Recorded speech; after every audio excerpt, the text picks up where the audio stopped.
మీరు మీరు నమ్మిన సిద్ధాంతానికి ధైర్యంగా నిలబడగలిగిన వాళ్ళు కండి. మీరు ఎప్పుడైనా జీవితంలో ఒక గిల్ట్ మీ వల్ల జరిగితే, ఒక పొరపాటు జరిగితే మృత్పిండాలు కాకండి, బంతులు కండి. అబ్దుల్ కలాం గారి కెరీర్ ఎక్కడండి ప్రారంభం? మీ అందరూ వింగ్స్ ఆఫ్ ఫైర్ చదివి ఉంటారు. ఆయన కోరుకున్న ఉద్యోగం ఒకటి, ఆయనకు వచ్చిన ఉద్యోగం ఒకటి. అట్టర్ ఫ్రస్ట్రేషన్తో ఆయన ఋషికేశ్లో ఒక స్వామీజీ ఆశ్రమానికి వెళ్ళి కూర్చున్నారు. టోటల్ డిజెక్షన్, ముఖంలో నీరసం స్పష్టంగా కనిపిస్తోంది. నేను ఒకందుకని చదివాను, నాకు ఈ ఏరోనాటికల్ ఫీల్డ్లో ఉద్యోగం వచ్చింది. ఆయనకి ససేమిరా ఇష్టం లేదు. ఆయన నీరసంగా కూర్చుంటే అలా వెళ్ళిపోతున్నారు స్వామీజీ. ఆయన రాసుకున్నారు, మీ అందరు చదివి ఉంటారు వింగ్స్ ఆఫ్ ఫైర్. ఆయన ఈ పిల్లాడిని పిలిచారు, అబ్దుల్ కలాం గారిని. ఏం అలా కూర్చున్నావు నువ్వు అంటే, ఆయన అన్నారు, నేను ఫలానా ఉద్యోగం కోసం వెళ్ళాను ఇంటర్వ్యూకి, అది పొందడం నాకు ఇష్టం, కానీ నేను సెలెక్ట్ అవ్వలేదు. ఈ ఉద్యోగం చేయడం నాకు ఇష్టం లేదు, ఏదో ఇంటర్వ్యూకి వెళ్ళాను, దీనికి సెలెక్ట్ అయ్యాను. ఇప్పుడు నాకు ఈ ఉద్యోగం చెయ్యాలని లేదు, నాకు ఇష్టం లేదన్నారు. అంటే ఆ రోజున ఆ స్వామీజీ ఓ చిరునవ్వు నవ్వి అన్నారు, నువ్వు కోరుకున్నదే నీ జీవితంలో దొరకాలని ఎందుకు అనుకుంటున్నావు? ఈశ్వరుడు నిన్ను ఏం చెయ్యాలనుకుంటున్నాడో అని ఆలోచించి ఈశ్వర నిర్ణయంగా దానికి ఎందుకు వెళ్ళలేకపోతున్నావు? ఏమో ఈశ్వరుడు నీ ద్వారా ఈ జాతికి ఏం చేయించాలనుకుంటున్నాడో అన్నారు. ఆ మాట ఆయన మీద పని చేసింది, యాక్సెప్ట్ చేశారు కాబట్టి అంతే. ఈ దేశానికి ఉపగ్రహాలు తయారు చేసుకోవడానికి కావలసినటువంటి సత్తానిచ్చిన మహాపురుషుడయ్యారు. ఆ కారణంగా రాష్ట్రపతి పదవికి రెండో మాట తృణప్రాయంగా వదిలి విద్యార్థులతో మాట్లాడడమే నాకు ఇష్టమని కాలేజీకి యూనివర్సిటీకి వెళ్ళి పిల్లలందరితో ఎంతో సంతోషంగా, ఏమి అబ్దుల్ కలాం గారండి, అది క్యారెక్టర్ అంటే. అందుకు నేను మురిసిపోయేది. మహానుభావుడు రాసుకున్నారు ప్రిఫేస్లో, అమ్మా ఇవాళ ఈ అబ్దుల్ కలాం భారత రాష్ట్రపతి, ఇవాళ ఈ అబ్దుల్ కలాం భారతదేశానికి డిఫెన్స్లో కావలసినటువంటి అనేక ఉపగ్రహాల యొక్క నిర్మాత. ఇవాళ ఈ అబ్దుల్ కలాం భారతదేశం అంతటి చేత గౌరవింపబడిన వ్యక్తి. కానీ అమ్మ, అబ్దుల్ కలాం అని పిలువబడేటటువంటి ఈ శరీరంలోకి ఇంత మేధాశక్తి ఎక్కడి నుంచి వచ్చిందో తెలుసా? రామేశ్వరంలో ఒక పెంకుటింట్లో నేను గుడ్డి దీపం కింద చదువుకుంటూ రాత్రి 8 గంటలకి ఆకలేస్తే పళ్ళెం పట్టుకుని పరిగెత్తుకుంటూ నీ దగ్గరికి వచ్చి నీ కాళ్ళ దగ్గర కూర్చుని, అమ్మా నాకు ఆకలేస్తోందమ్మా అంటే, నువ్వు పొయ్యి దగ్గర నిలబడి ఇలా అటు ఇటు తిప్పినటువంటి నూనె వెయ్యని 2 రొట్లు నా పళ్ళెంలో వేసి అత్యంత ప్రేమతో కూర వేసి నా తల మీద చేతితో నిమిరి, నాన్న నువ్వు ఎంతో వృద్ధిలోకి రావాలి, బాగా చదువుకో అంటూ నువ్వు పెట్టిన రొట్టెలు ఈ అబ్దుల్ కలాంలో ఇంత మేధాశక్తిగా మారాయమ్మా. నేను ఎదురు చూస్తున్నది ఏదో తెలుసా? ఏదో ఒకనాడు అబ్దుల్ కలాం అని గౌరవింపబడినటువంటి ఈ శరీరం పడిపోతుంది. ఒకనాడు నీకు నమస్కరించాను, అమ్మా ఇవాళ ఈ గౌరవాలు అందుకున్న నీకు నమస్కరిద్దామంటే నీ శరీరం నాకు అందుబాటులో లేదు. అమ్మా ఈ శరీరం అంటూ పడిపోగానే నేను చేసే మొదటి పని, నువ్వు ఏ శరీరంతో ఏ లోకానికి వెళ్ళగలిగావో ఆ లోకానికి ఆ శరీరంతో వచ్చి ఈ పృథ్వీ మీద ఇంత గౌరవానికి కారణమైన ఆశీర్వచనం చేసిన నీ పాదాలకి నా తల తాటించి నమస్కరిస్తానమ్మా అని రాసుకున్నారు. అది కొడుకంటే. ఇలాంటి కొడుకుతనం లేనివాడు ఎంత గొప్పవాడైతే ఎవడకు కావాలండి? కట్టుకున్న సతిని నట్టేటిలో ముంచి కన్నవారి నోట గడ్డ కొట్టి సభలకెక్కువాడు చచ్చు పెద్దమ్మల లలిత సుగుణజాల తెనుగుబాల. తన వాళ్ళకి తన తల్లిదండ్రులని చెప్పుకోలేనివాడు తన గురువు గారిని చూసి, ఈయన నాకు పాఠం చెప్పిన మాస్టారు అని బూట్లు 2 వేళ్లతో తొక్కి అవతల బారేసి గబగబా వచ్చి గురువుగారి 2 పాదాలు చేతులతో పట్టుకుని తల తాటించి నమస్కరించగలిగినటువంటి శీలవైభవం లేనివాడు ఎంత గొప్పవాడైతే ఎవడెక్ కావాలి? కనకపు సింహాసనమున సునకము కూర్చుండు పెట్ట ఏమిటి సుఖం దానివల్ల? మీరు ఎదగడం కాదు, మిమ్మల్ని సెట్టింగ్ ఎగ్జాంపుల్గా మీ వెనక వాళ్ళు తీసుకోవాలి. అది మీ ప్రవర్తన చేత సాధ్యమవుతుందేమో, కేవలం నాలా ఉపన్యాసాలు చెప్పడం వల్ల సాధ్యం కాదు. అయితే మీతో నేను ఒకటి మనవి చేస్తున్నాను, నేను ఆచరించినది ఎన్నడూ నేను మీకు చెప్పలేదు.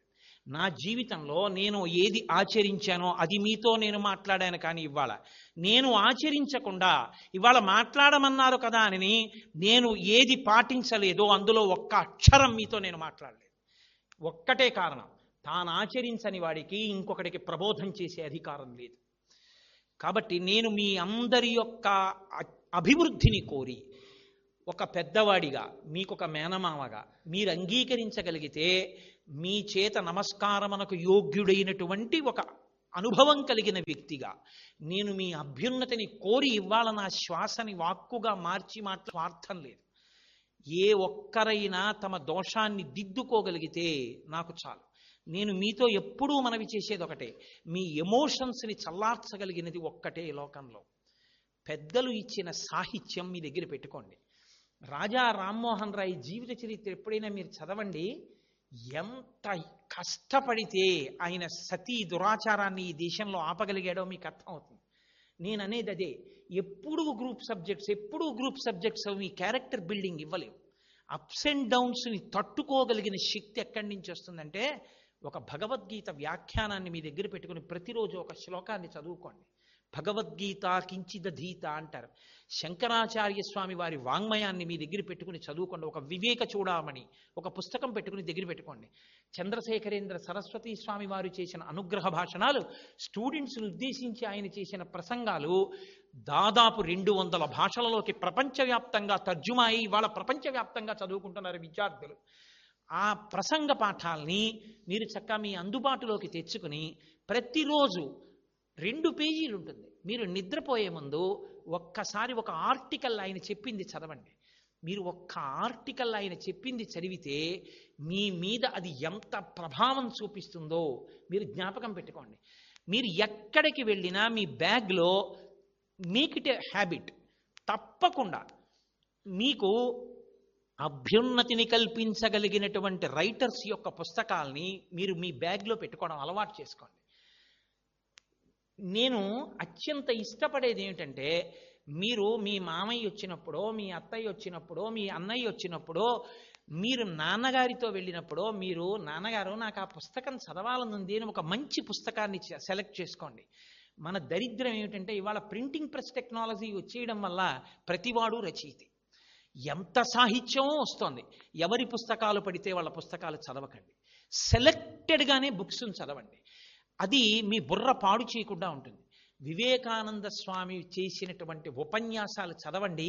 మీలో ఎంత గాంభీర్యం, ఎంత ధైర్యం వస్తుందో.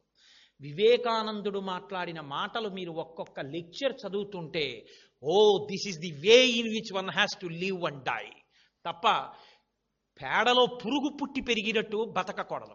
నేను ఇలా ఉండగలగాలనేటటువంటి కలేజా, ఆ ధైర్యం, ఆ పోకడ మీకు అబ్బుతుంది. మీరు 10 మందికి మార్గదర్శకులు అవుతారు. అరణ్యంలో ఎన్నో జంతువులు ఉండొచ్చు, కానీ ఏ జంతువు నడిచినా వానాకాలం తర్వాత వచ్చినటువంటి లతలు తీగలు అల్లుకుపోతే వాటిని తింపి వెళ్ళగలిగిన స్థితి ఏ జంతువుకి ఉండదు. పులి కూడా వెళ్ళలేదు, అన్ని తీగలు అల్లుకుపోతే. అన్నీ అల్లుకుపోయినా ఒక ఏనుగు నడిచి వెళ్ళిపోయింది అనుకోండి, మార్గం వచ్చేస్తుంది.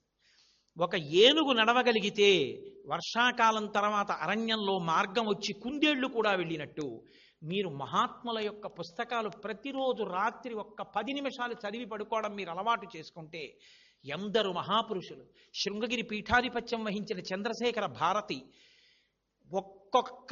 ఒక మాట చాలండి జీవితాన్ని మార్చడానికి. కొన్ని వేల మంది వచ్చి వెళ్ళిపోతుండేవారు పీఠాధిపతి దర్శనం లేక.